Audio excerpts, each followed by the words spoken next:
Good afternoon to all of you students. Let's start today's session. Today we'll be doing Module 4, Physical Layer. A quick overview of what we are doing and why we are here. Okay.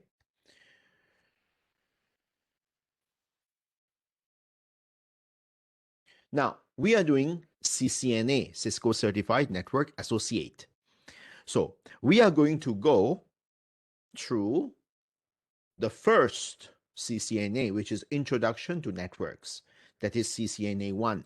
After you finish CCNA-1, you get a certificate which says that you have completed the level 1 of your CCNA journey. And then after that, there are 2 more CCNA journeys which you have to take in order to be completing your CCNA, which is CCNA-2 and CCNA-3.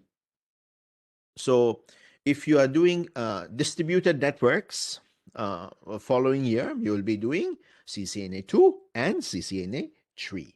Okay. So this semester will be concentrating on our basics, which is Introduction to Networks, where we are going to learn new skills in terms of networking. So in CCNA-1, there are 17 modules that we will be covering. Okay. So every Thursday, I cover 2 modules. At 8 a.m. session, I cover all the odd modules. Like last week, I covered 1. This week, I covered 3. Okay. With you, 1 p.m., I will cover all the even modules. So I covered 2, and then now I'll be covering physical layer. Now, what you have to do is you have to go back and watch the recording of your protocols and models, just as how you watch the recording of networking today. Okay? Don't worry, the lab exercise we're going to do today has nothing to do with number 3 or number 4. Rather, it will be related to your number 2, what we did last week. Okay? So every lab exercise that we are going to do every week will be related to the previous week. So that is why you have to watch the recording. Okay? And you don't need to even follow the lecture slides. If you are inside the NetAcad, all you have to do is go to your NetAcad. I have created an identity for all of you. Now, today, some of you are new who have not been here last week. If you don't have a NetAcad identity, after this session, I'll create one for you. And once you have got the NetAcad identity, you can go to Cisco NetAcad and you can, for example, follow Chapter 4 in a more detailed manner, page by page, with interesting quizzes, multimedia, and so on. You can also go through this recording in Moodle. Go and click on the link in Moodle so that you can get more information and you can be better prepared for your next week or future labs. Okay? I'm sure that most of you have gone through networking today recording and basic switch and end device configuration recording so that you can do your today's lab session faster. Okay. So today we'll be doing physical layer. Many things that we study here, my dear students, will be overlapping with what you are studying in your lecture session, which is good. Repetition is good. It makes you become experts in what you're studying. If you have any questions, if anything crops into your mind, you can ask it, switch on your microphone and ask it, or you can just type it out. Okay, I've got another computer here where I can see your questions. So today we'll be going and looking at the physical layer. If you remember the OSI model, the first layer that we have got is your physical layer. Right above the physical layer is our data link layer. Above the data link is our network layer. Above the network layer is our transport layer. Okay. Then the sessions layer, presentation layer, and then finally we have got our application layer. Presentation, sessions, presentation, and application are actually these days we identify them as one application layer. Okay. So today we'll be concentrating on the physical layer. In physical layer, what it is responsible for are the electronic signals and bits, that is zeros and ones. Okay, so we'll be looking at what are the protocols, services, and media support, what wires, and um, what are the other kinds of mediums that we use when we want to do network communication. Why do we need a physical layer? What is the purpose of it? Why do we need some characteristics of the physical layer? What are describe the characteristics? And then we will be looking at copper cabling, UTP cabling, fiber optic cabling, and finally, wireless media, and doing a little comparison between them. Okay.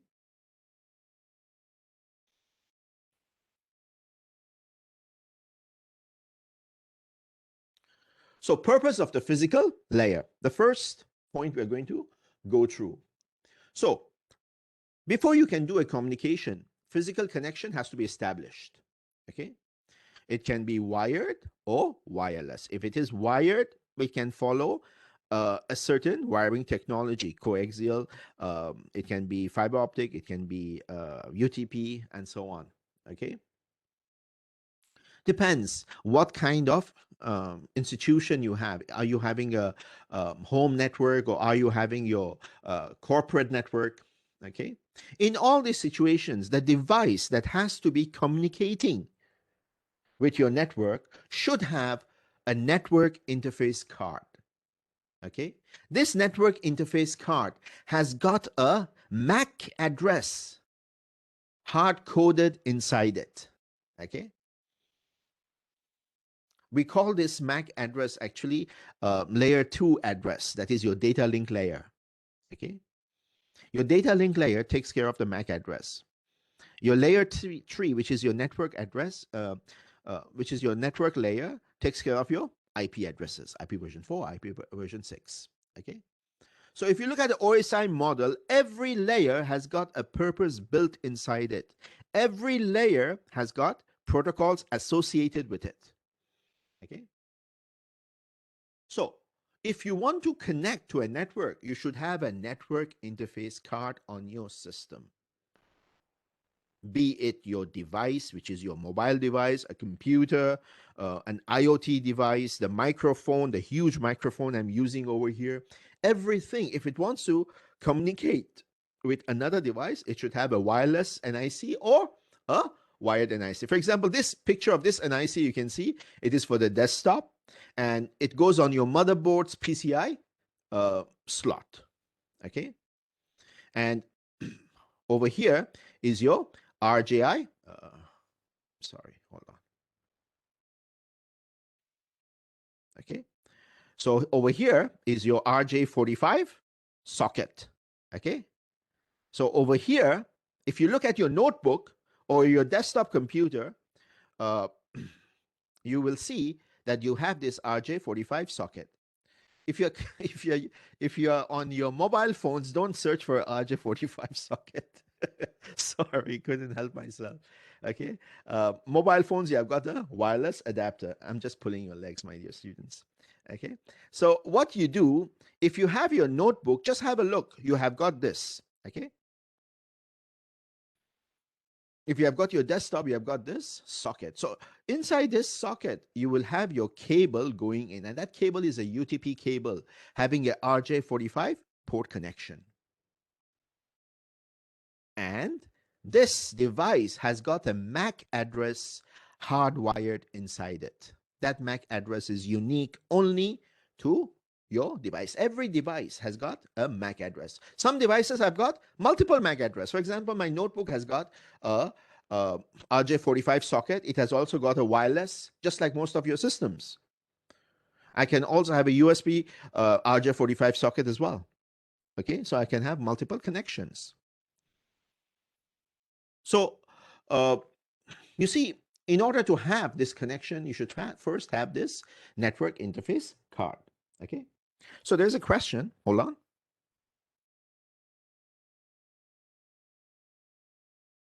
Yes. Yes, well said. Giyan, you're right. You see, most of the motherboards that we have today are integrated. Okay, in the early days, they were not integrated. You should could have put it on a PCI slot or the bigger slots. Okay, I don't remember their name. So what you could do is you could place them, and then actually those were dedicated systems. But then as we went through updated technology, we had integrated motherboards. In integrated motherboards, what you have is your RJ45 socket is integrated on the motherboard. You don't have to buy a card. Okay, so that was actually, and most of our motherboards, even your notebook motherboard, it doesn't come with a separate slot. It's already inbuilt. Okay, because they are trying to conserve space. But if you have a those dedicated gaming desktop or servers which you want to invest in, if you want a motherboard that doesn't have that, and if sometimes you don't want a certain computer to be on the network, if you are familiar with distributed computing, and if you want to store your Bitcoin blockchains to some extent on a system, sometimes what you do is you physically remove all network connection. So you don't want an integrated network NIC on that motherboard. So when you get that kind of PC, what you do is you tell the manufacturer, please give me a motherboard where there is no integrated anything on it, especially network NIC. Okay, that's what you can do. MacBooks, I am not so sure. I'm not a Mac person. In fact, I always discourage my students to buy Macs, especially if you're in engineering, or if you are in IT and computing, or even in electrical engineering. You have to learn how to remove and add and test, and that is something you can do easily with a PC rather than a Mac. Mac controls the software, controls the hardware configuration, but PC, you can play around. You can, when I bought my notebook, I wasn't happy with the configuration. So what I did was I immediately asked them, okay, can you increase my solid state disk from 100 gigs to 500 gigs immediately on the spot? And I'm not happy with the 1 terabyte. Give me 2 terabyte hard disk. Give me a second hard disk. Okay, so immediately on the spot they can do that. Now, can you do that with a Mac? Okay, so the thing with PC is, you can play around with it. Okay, perhaps Mac has got its own uses for someone perhaps who is a professional who's not in engineering, or who is not in IT or computing. They just want something to work and and deliver the output. But for us, we have to do a lot of the experimentation. Okay, so Rasul, with regard to your question, I'm not so sure.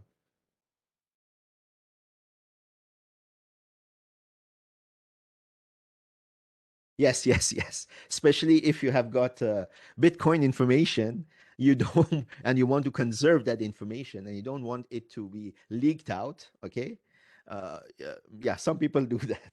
Yes, yeah, we are living in a new age. Okay, very interesting. Actually, it's really interesting. So coming back to the lesson, what we need to do is we need to have a physical connection before we talk about protocols and sending the data and all. Physical connection is very important, and that physical connection is established with an NIC. Can be a can be a wireless NIC, or it can be a actual physical NIC. But an NIC is available, and modern systems, even a basic netbook notebook, has got both. It has got a RJ45 socket NIC, and it has got a wireless NIC.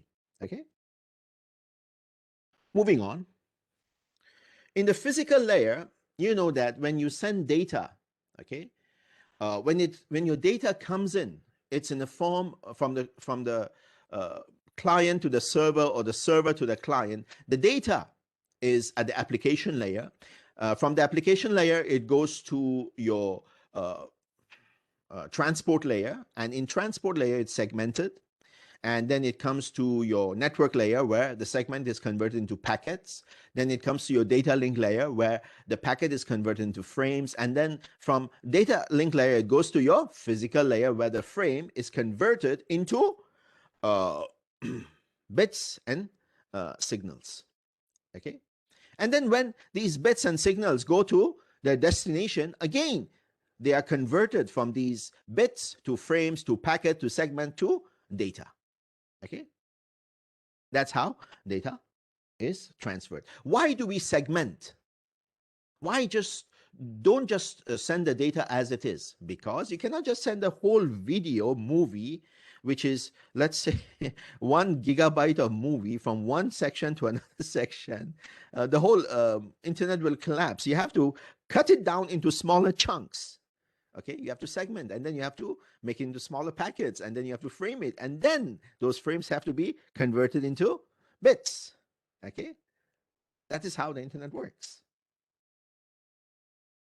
Sorry. Now let's look at the physical layer characteristics. The physical layer is the first layer in the OSI model. Okay, and there are certain standards organization that ensure that whatever hardware, okay, is implemented, they have to follow the certain guidelines by these organizations. So there's a lot of three-letter acronyms: ISO, EIA, TIA, ITU, ANSI, IEEE, and so on. So you follow this morning's lecture to get more information about that, because we covered a lot of actually different kinds of organizations, okay, that take care of our standards. Why standards are important, my dear students? Because tomorrow, if you're going to set up a factory and you're going to create network interface card in that factory, you cannot just create your own standard. Nobody will buy from you, because when they use your product, it doesn't work. So what they do, they will go to your competitor. So if you want to create a network interface card, you have to follow these, okay, these non-profit organizations and their standards. You have to go online and look for RFCs, request for comments, where they tell you how and what kind of electronics you should use, and what are the details, and all these things. You have to follow the standard. Okay, because the whole world right now, we are following the same standard. Okay, this is not like we are not living forget 50 years ago, even 10 years ago. Now the whole world is a global village. Something happens in Malaysia, you slap me in Malaysia, somebody records it and puts it on YouTube. People in Africa get affected, and they comment on it and they talk about it. We are living in a global village, so things are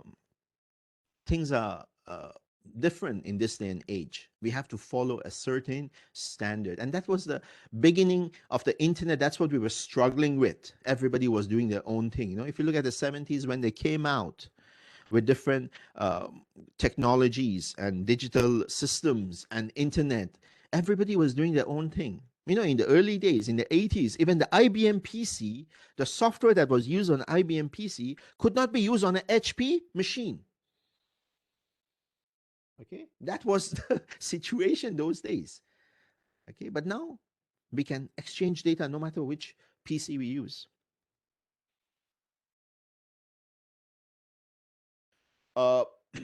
Physical layer standards address 3 functional areas. These are physical components, encoding, and signaling. Okay, 3 main areas. So the physical components, the first one is the physical components. These are your actual hardware devices, your media, your wires.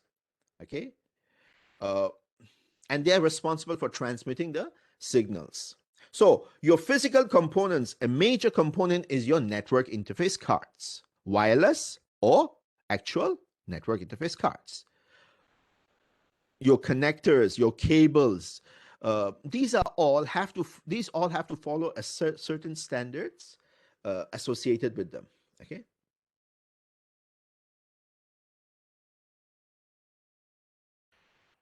Second is encoding. When you send your data, you have to encode it in a certain format. You have to convert your frames into machine language, into bits.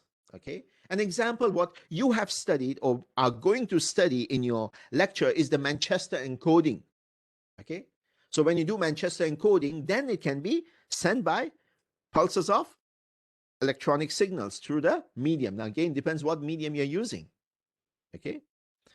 And the third one is your signaling. Okay. Now, when you signal, the bit values of 1 and 0 are how they are represented on the physical medium. Okay. So this would be, for example, in a copper cable. This could be a light pulse in your fiber optic. And this could be your microwave signals over the wireless. Okay. So it depends how this encoding now is going to be signaled. Okay. And in a modern enterprise, my dear students, in a modern enterprise, we use a combination of all of this. Okay. Take our university, Curtin University. We have got copper cables, we have got fiber optic cables, and we have got wireless, all together, all three working together. Okay. Like a beautifully tuned orchestra. And right at the top, the person managing it is the network engineer, the person who has gone through CCNA, just like what you're doing right now. Okay. And if anything goes wrong, okay, this guy will be responsible for it. Okay. I mean, the person who is your network engineer. Another thing for a network you should know is bandwidth, the capacity at which medium can carry. The higher bandwidth you have, the better capacity, the better speed for downloads, the better streaming service. Okay. So when you say bandwidth, what is digital bandwidth? As it says over here, the amount of data that can flow from one place to another in a certain amount of time. Okay. So how many bits can be transmitted in a second? So BPS, bits per second. We got KBPS, MBPS. Now we are talking about GBPS. Okay. And we have got TBPPS, terabits, and also exabits, bits per second. Okay. For faster. And you'll be surprised, my dear students. We are going towards this. Okay. With the fiber optic backbone that we are drawing all around the world, with the fiber optic backbone that we are, creating all around the world, very soon we'll have very fast network. Okay. You can see how our telephone network, the old network, is slowly being eroding away. Okay. Remember the early days when you had internet, it was resting on that telephone network. You used to use that cable. But now our telephone is resting on a fiber optic cable. Okay, you see the change of technology, and it's happening very fast. And the technology which you are used to here, you are lucky to have in Malaysia, doesn't mean that other parts of the world have got the same technology. Okay, some people are still stuck with the old streamic system.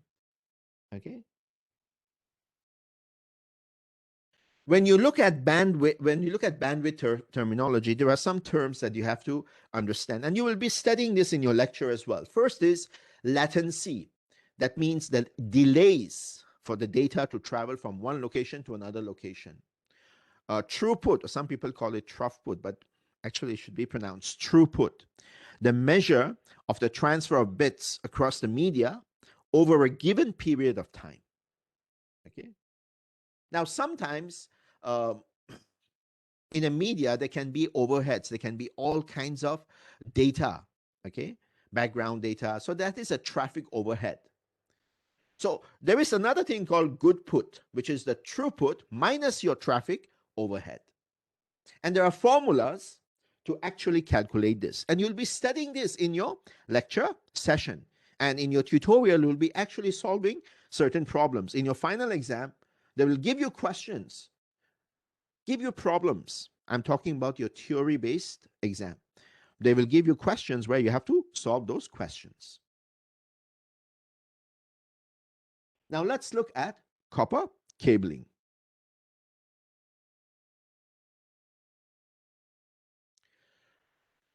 Copper cabling. One of the most common cables that we have is our UTP copper cable. This technology has been around and mainstream since the 80s, and until today we are using it.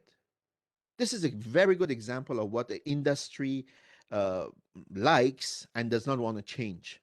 Okay, every time a building is built, uh, the engineer always has to keep in mind where the UTP cables have to go in. So that should be part of the planning. Okay, the architect who is designing the blueprint of the building will be thinking about that as well. Okay, because it's an industry standard. Now, UTP is not the only copper cable. We'll be going through it. Uh, it is something which was actually low cost, okay, and very easy to install. But the problem is it is susceptible to electrical current, interference, okay, electrical interference and what we call noise, okay. So some of the limitations is it is prone to attenuation. Attenuation means losing the signal. The signal becomes weaker. Okay. For example, your UTP cables from the device, from the PC, I'm talking about your wired UTP connection from the PC to the switch cannot be more than 100 meters. This is the IEEE standard laid out in the RFC. The moment it goes beyond 100 meters, the signal is lost. So your switch even cannot regenerate it. How can you regenerate something which is lost? Okay. So you have to ensure as an engineer, network engineer, that the cable from the device to the plenum is the false roof, to the plenum, to the switch room should not be more than 100 meters. These are some of the technical standards that you have to follow. Otherwise, you suffer attenuation. Okay. Another thing, you have to make sure that your cables are not near, for example, something like a transformer, because they are susceptible to EMI and RFI uh, frequencies. That it can affect them. This, and it can attenuate. It can this we call it noise. It can make your signal weaker. Okay. So it is prone to all these EMI and RFI, and it creates sometimes crosstalk. What is crosstalk is when you have different signals that travel uh, in different channels. These channels will overlap each other, and you suffer, your data suffers attenuation. Okay. So in order to decrease this, you have to follow strict cable length guidelines. This has been tested already by IEEE. They have given you the guidelines inside your RFC. You just follow those. And some kind of copper cables, in order to decrease the EMI, mitigate EMI and RFI, they use special plastic sheets, shielding. Okay. And some cables, like our UTP cables, what we do to remove the crosstalk, to remove the noise, the disturbance, what we do is we twist the cables together, because the cables are of different polarity, positive and negative. And this twisting cancels out the noise. Okay? So these are some of the ways you can mitigate it. So this is our main copper cables. And this is the king of the industry, my dear students. It's amazing, cheap technology, which has survived all these years. Okay.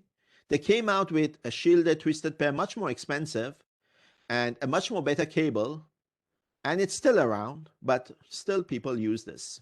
Okay. Very easy to replace, very much fault tolerant. Okay. Compare it with our coaxial cable. If you bend it, you can weaken it. But if you look at the coaxial cable, look at the protection, the sheet, the plastic sheet, and over that there is another layer of copper cabling. The reason is to make sure that the copper inner core is devoid of noise, of all the mitigating all the RFI and your EMI disturbances. Okay, so that is why your coaxial cable is expensive.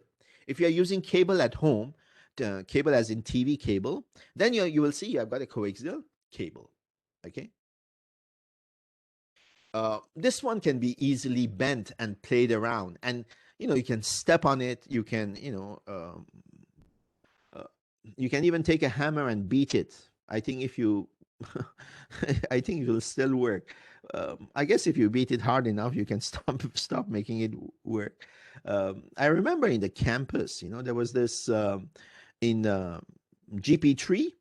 We had got one of these classrooms, and then the UTP cable was on the floor. And every once in a while, the lecturer was teaching used to step on this, because it was right on the floor. And while the person was teaching, inadvertently you used to just step on it, and it had taken a lot of abuse. And when I noticed every time I looked at the cable, it looked so worn out. I said, come on, this is not gonna work. And when I plug it in, the light shines. And then I ask myself, how? That is the reason, my dear students, this is the king of the industry. That is the reason contractors always want this, because it is, no matter what torture and abuse you put on it, it still survives. Okay. Now let's look at our UTP cable.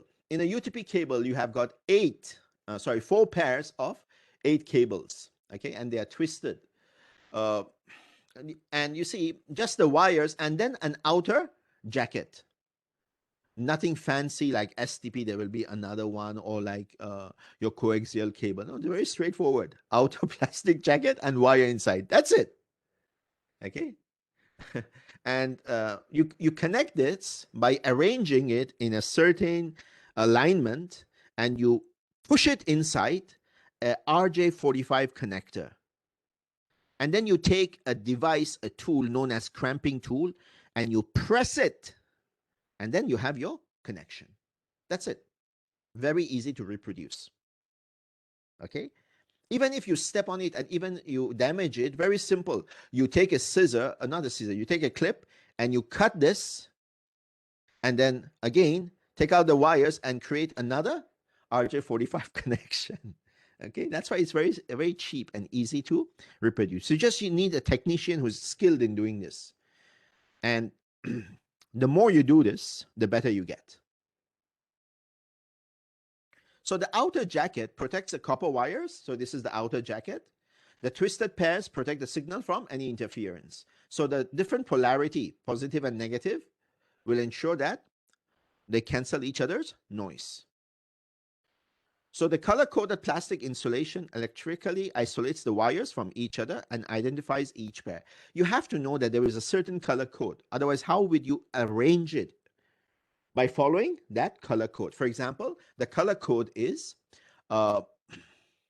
orange, white orange, green, white green, blue, white blue, brown, white brown. Now, in order to create a crossover cable, you have to follow certain arrangement. In order to create a straight through cable, you have to follow certain arrangement. Okay. So this is your RJ45 that I was talking about, connector. Here, this is the one. Okay. So all you have to do is arrange it in a certain order, push it in, and then use a clamping tool to press it. Okay. One of the labs that we had earlier was a lab where you have to create a network cable, a UTP network cable. Those was the early CCNA days, but they have removed it, okay, because they say that perhaps network, you know, network engineers who are going to develop this. This is not the main task, okay, for us. Perhaps technicians who practice this over and over again, they can get better at it. But if you want to practice this, you can still practice it if you want, but you have to concentrate on other parts of CCNA, which is more important.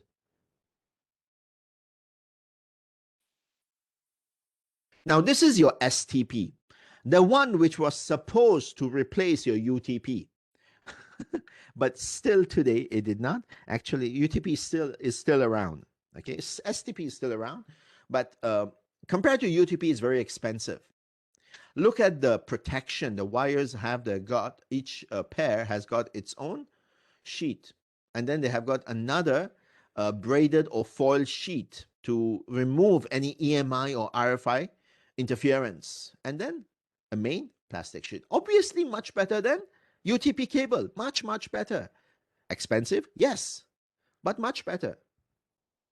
Did the industry adopt it the way they have adopted UTP? No. Okay. Sometimes if you study engineering adoptions, you will see that a technology comes in which is actually amazing and very good, but industry doesn't accept it. They still stick to what is given to them earlier. And the transmission rate, the bits per second, not much difference. Okay. So if you look at the comparison between UTP and STP, you can see obviously STP has got a better protection from any outside interference, okay, which this does not have. But still, this is, I would say, the king of the industry. When people are designing a building or when they are designing a network, this is something they take into account, not this. Okay, they can if they want to, but because of the cost viability, people use UTP. Now look at coaxial. Coaxial is another level of high bandwidth copper cable. And look at the protection from interference. Look at this layer of flexible plastic insulation. It also has a woven copper braid, and it has got an outer jacket. And right over here is your copper core, where electronic signals are transmitted. This is very good for our, cables, even for data transmission. But it's expensive. And you see, like these coaxial connectors they don't come cheap. And if you bend it too hard, if you take like you do a 180 bend, it can break. It can affect the core. So those tortures, those abuses, perhaps coaxial can take more abuse and still work compared to other technologies. Okay. Now, how do we do UTP cabling? Let's look at it. So you have got 4 pairs which are twisted. That's what they call it. Unshielded, okay, because there's no shield. Unshielded twisted pair, UTP, okay. So why you twist them? Because the polarity of the wires is different. One is positive, one is negative, okay. And when they twist together, the magnetic fields of these 2 wires will cancel each other out, okay, and remove the noise, okay. And this is what I was talking about. Look, you have got brown, white, brown, green, white, green, blue, white, blue, orange, white, orange. Now, if I want to create my UTP cable, I have to arrange it in certain order. Now, these are the different kinds of UTP cable. Now, if you go to the market, they will ask you, do you want Cat 5 or Cat 6? This one is not even available, okay? At least not in Malaysian markets. Perhaps you have to, in Miri, whenever I go to a shop, they ask me whether you want Cat 5 or Cat 6. Okay. Look at Cat 6. It has got a special sheet around, sort of a better protection to disturbances. Okay.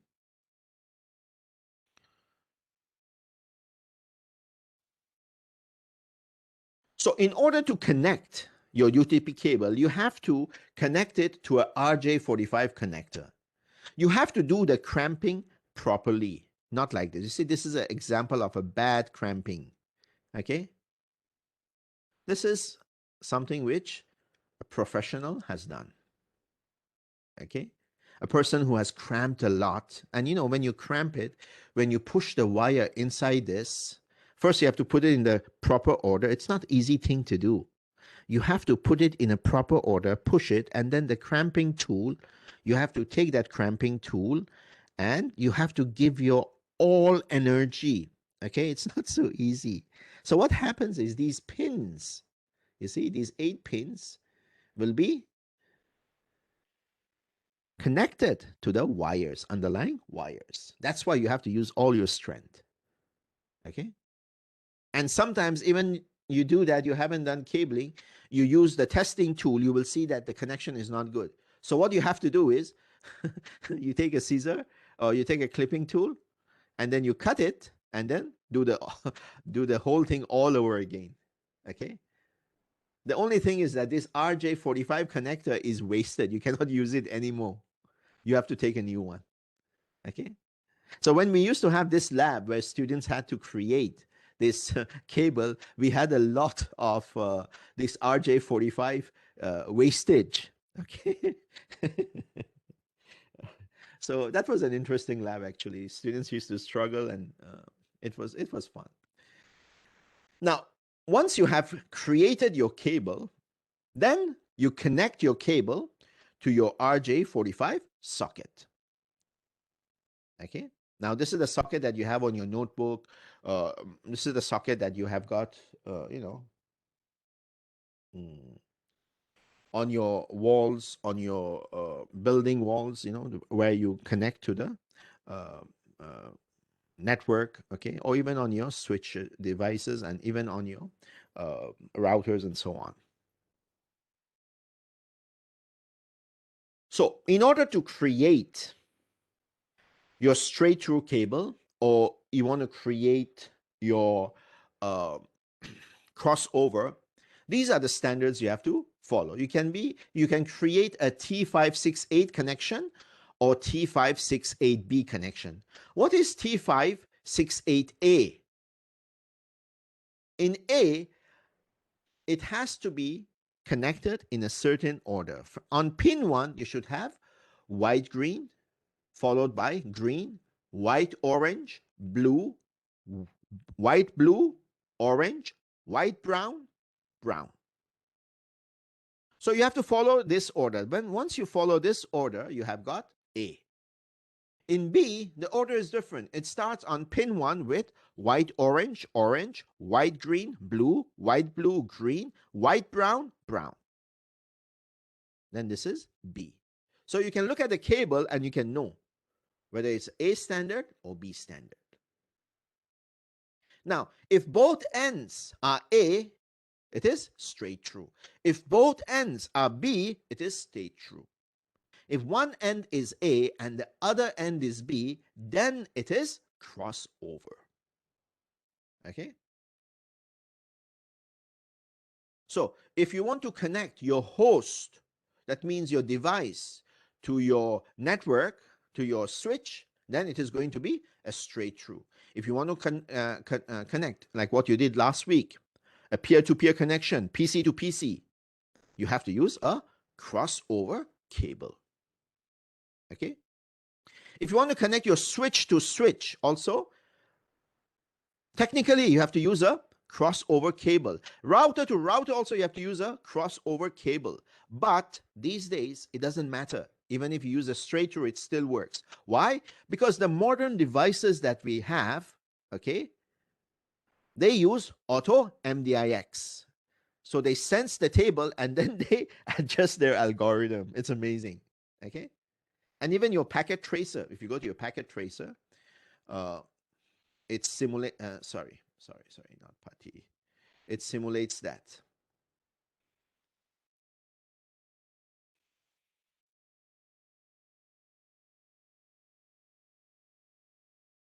Okay, so if I go here, observe, I'm going to create one switch and another switch, and let's connect them by using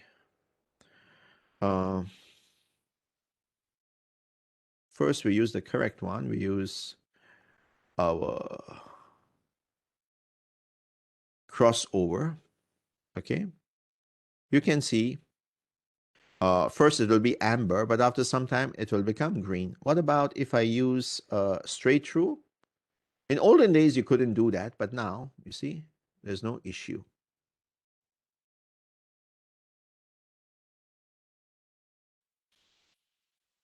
It will still be amber. Amber means it's trying to connect. After some time, the amber becomes green. If it is red, that means cannot.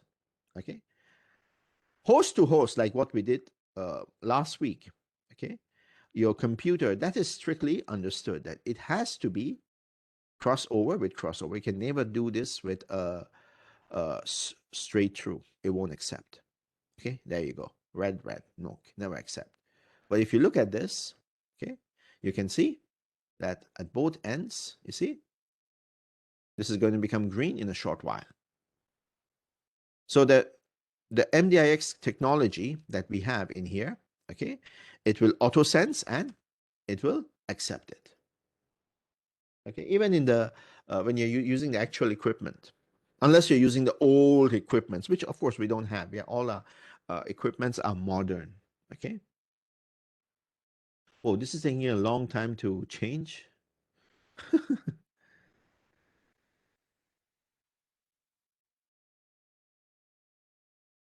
Hello. Okay. Now we'll come back and check on it later.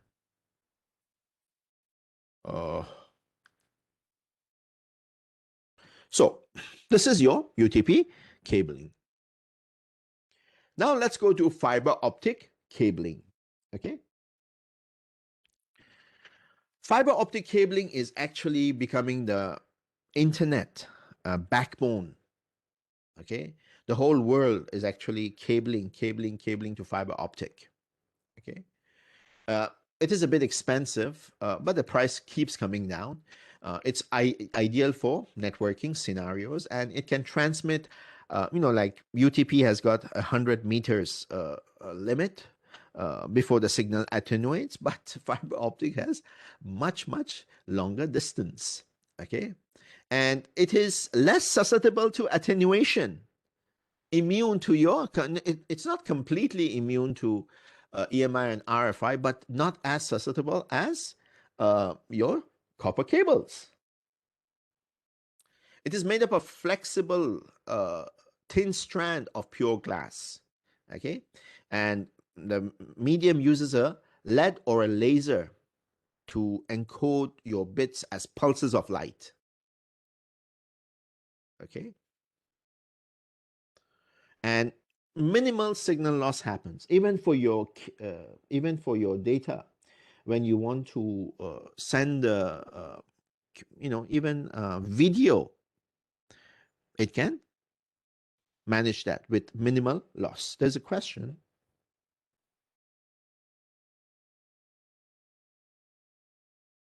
Perhaps, yes, perhaps, yeah. Technology is working very fast, okay?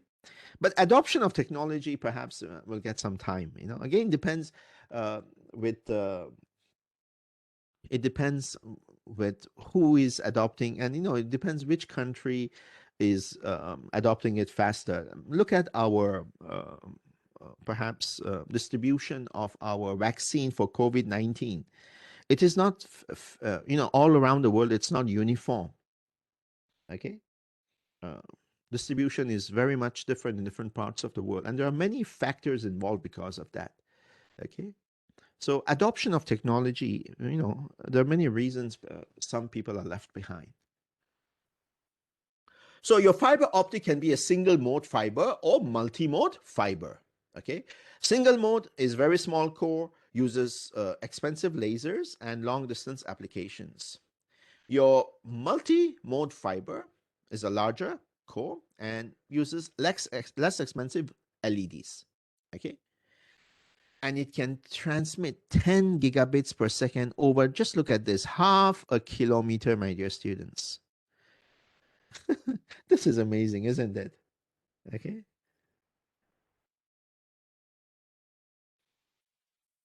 So your MMF, which is your multi-mode fiber, has a greater dispersion than your single mode fiber.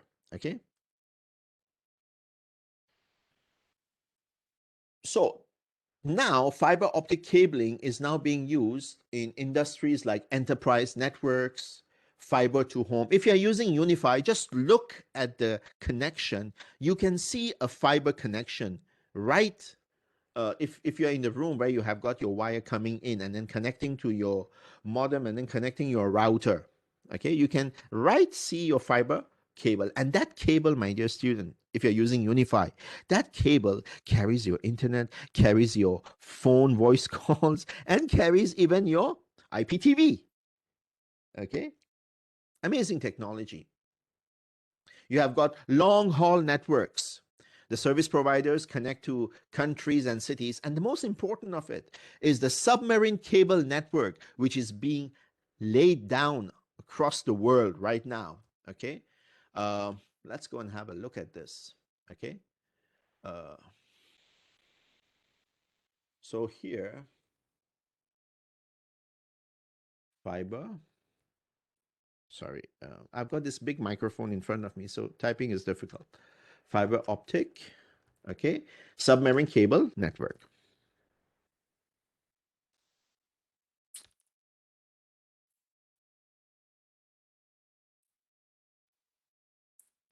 So if you go here,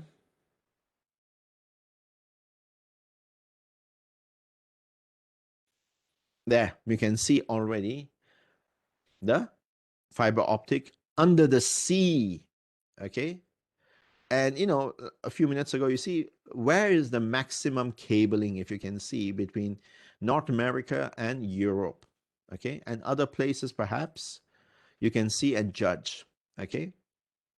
Again, look at North America and East Asia, Japan and, you know, the South Korea rather than North Korea. Okay. Um, I don't see any cable going to North Korea. You can see Malaysia. Okay, you can see that the diffusion of this cabling is really good at our section. Okay, so you can see this cabling that is being laid out and still being laid out, and you know it's changing the world. Okay.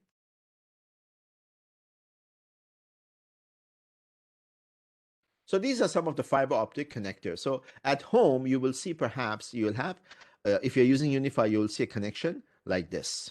Okay.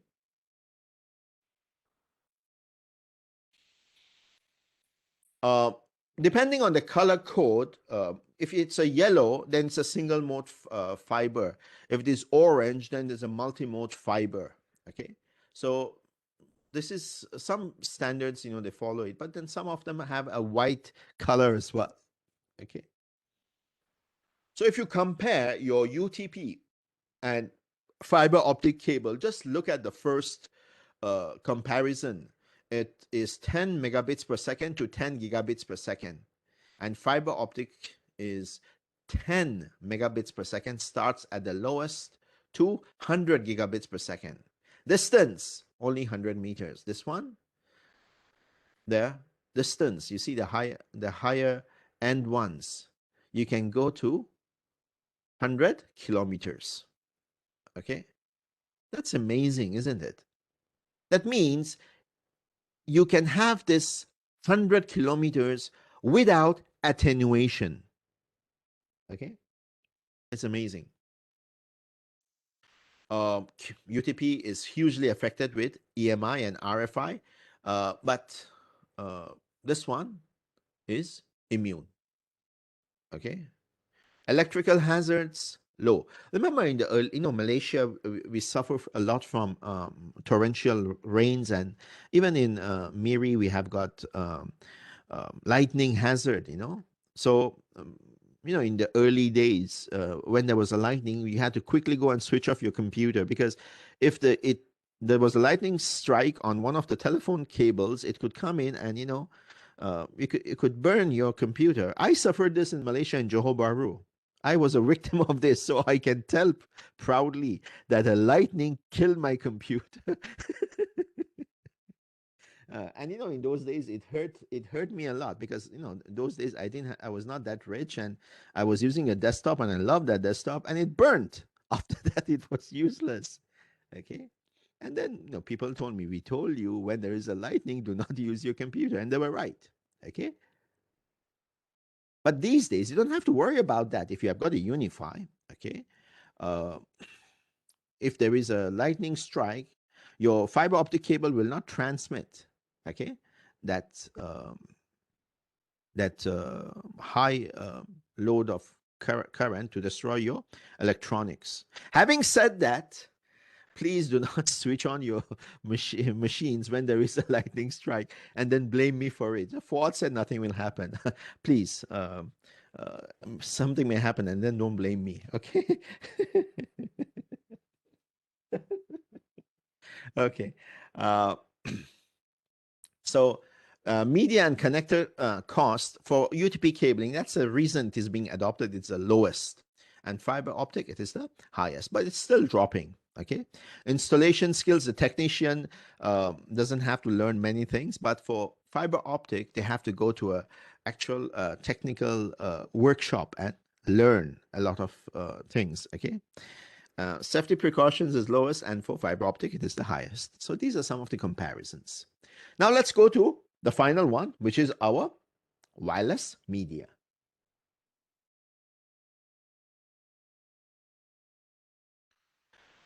So the wireless media transmits, okay, electromagnetic signals, binary digits using radio or microwave frequencies. Okay. So the problem with wireless is there is a limitation of the coverage. Even when you go to our campus, you will see, if you have got your access point, wireless access point, it can only serve the people on one floor. The moment you go to the lower floor, that's it, you lost it. That's why in every floor, they have put an access point. Okay. So my office back in the campus is near an access point. So I have amazing Wi-Fi signal. Okay. But when I perhaps go out of that range, I cannot access it. Okay.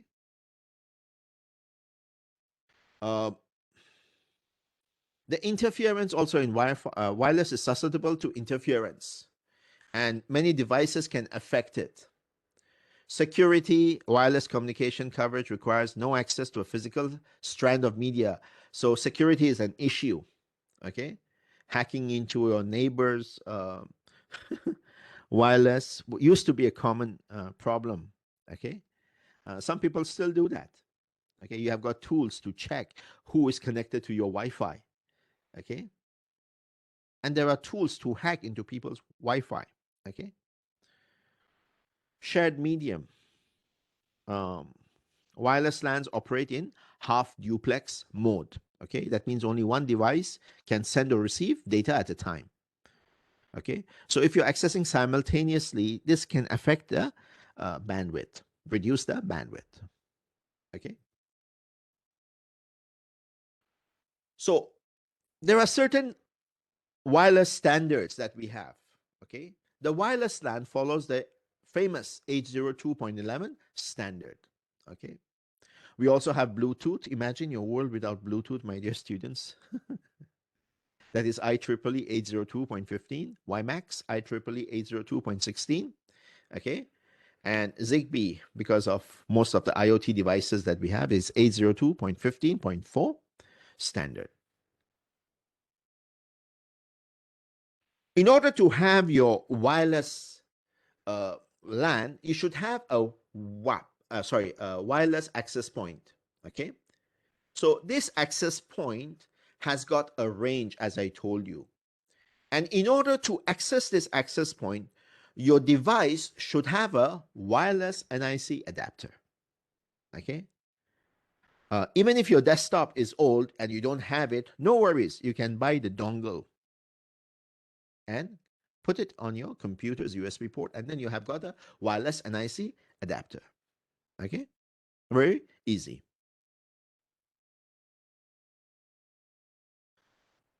That's it. This brings us to the end of today's session.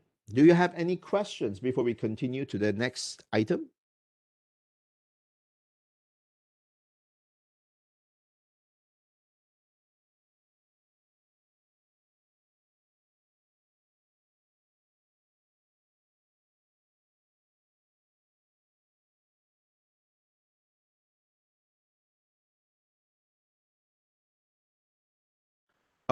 Dangerous. Uh, dangerous as in perhaps when you're working with the cable, uh, it is less prone to damage compared to the copper. But as in dangerous, as in whether it hurts you physically, I don't think so. I'm not so sure about that. But it is more dangerous because if you do a 180 bend, that's it. You lose your fiber optic. Okay, if you have got fiber optic at home, if you just try and bend it, you see you lose your signal. Okay, don't do that. I'm just kidding. Okay, you have to call your technician then.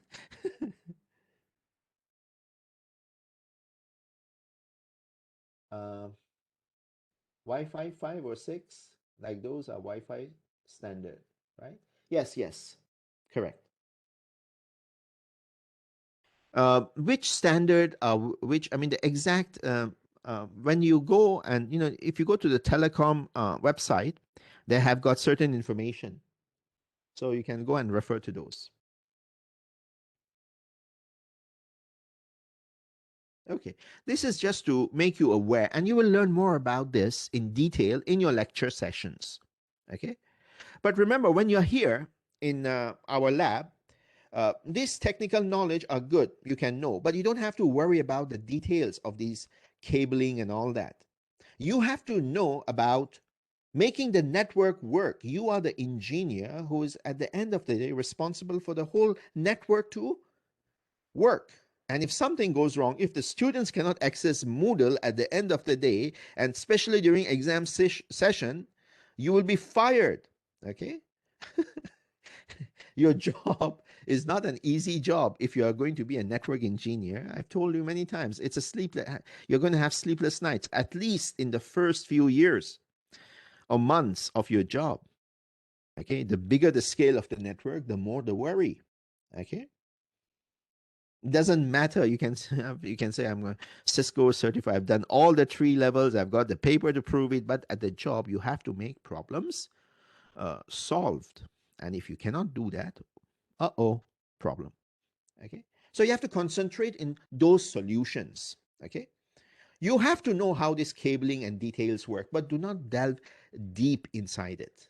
Okay, rather learn your internetworking, your Cisco iOS commands. Okay, that concentrate more on that. Okay, more so on the overall picture. Okay, I'm going to stop this recording and then we move to the next item.